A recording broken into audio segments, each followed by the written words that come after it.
Oke, tanda-tanda pecundang. Jujur, judulnya kedengaran agak nyelekit ya. Tapi tenang dulu. Tujuan kita di sini sama sekali bukan buat ngejudge atau menghakimi. Justru sebaliknya.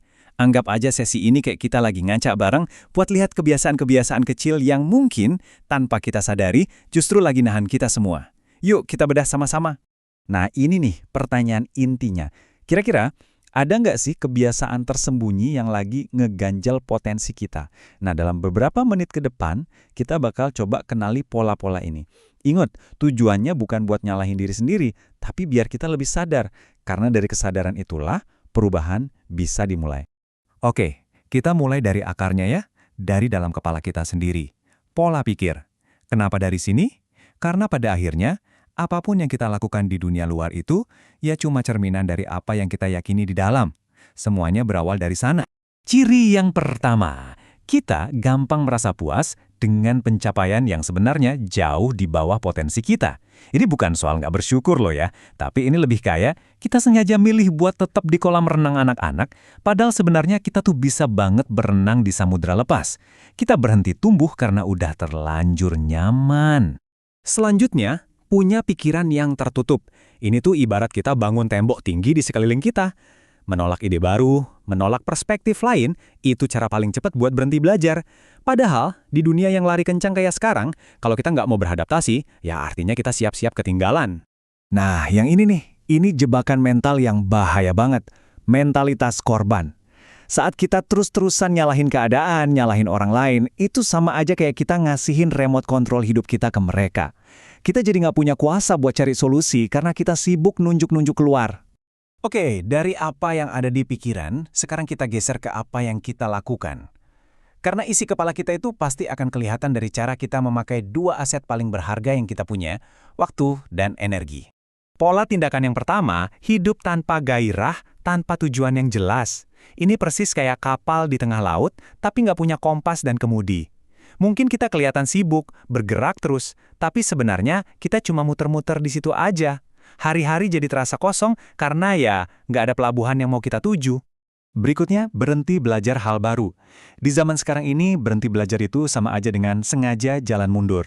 Padahal belajar, mau itu skill kerjaan atau sekedar hobi baru, itu yang bikin otak kita tetap tajam. Dan yang paling penting, itu bisa ngebuka pintu-pintu ke kesempatan yang nggak pernah kita duga sebelumnya. Dan ini dia. Mungkin ini yang paling sering kita lakuin tanpa sadar. Buang-buang waktu buat hal yang nggak penting.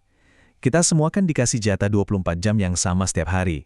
Coba deh, kita jujur sama diri sendiri. Kemarin, berapa jam yang habis buat scrolling tanpa tujuan? Terus, bandingin sama berapa jam yang kita pakai buat ngerjain sesuatu yang deketin kita ke mimpi kita. Oke, bagian terakhir sekarang kita keluar dari diri kita sendiri dan kita lihat soal koneksi sosial. Kenapa ini penting? Karena faktanya, nggak ada satu orang pun yang bisa sukses sendirian. Kualitas hubungan kita sama orang lain itu seringkali jadi cerminan kualitas hidup kita. Pola yang pertama di sini lebih sering ngerusak hubungan daripada ngebangunnya. Setiap ada konflik sekecil apapun, kita tuh punya pilihan. Mau cari jalan tengah dan bangun pengertian atau mau menangin ego dan hancurin hubungan. Nah, ngerusak koneksi cuma demi ego sesaat, itu cara paling cepat buat nutup pintu rezeki dan kesempatan di masa depan. Selanjutnya, ini dia. Jadi orang yang negatif dan isinya ngeluh terus. Anda tahu, negativitas itu kayak polusi udara. Gak cuma ngeracunin diri kita sendiri, tapi juga bikin orang-orang di sekitar kita jadi gak nyaman. Dan secara alami, orang pasti akan ngejauh dari sumber polusi dan lebih milih dekat sama sumber energi yang positif.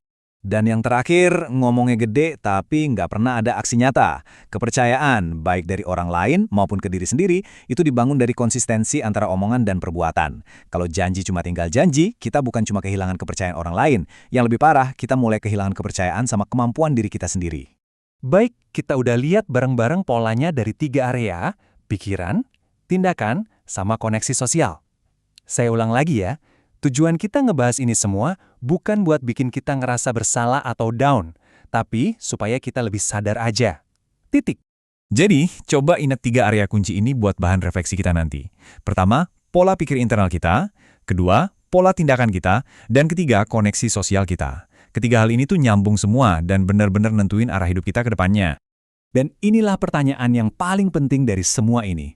Setelah kita ngobrolin semua tadi, mungkin ada 1 atau 2 poin yang rasanya klik banget atau bahkan mungkin sedikit nusuk di hati. Nah, mengenali perasaan itu adalah langkah pertamanya. Jadi sekarang bolanya saya lempar kembali ke Anda, kira-kira apa pola Anda?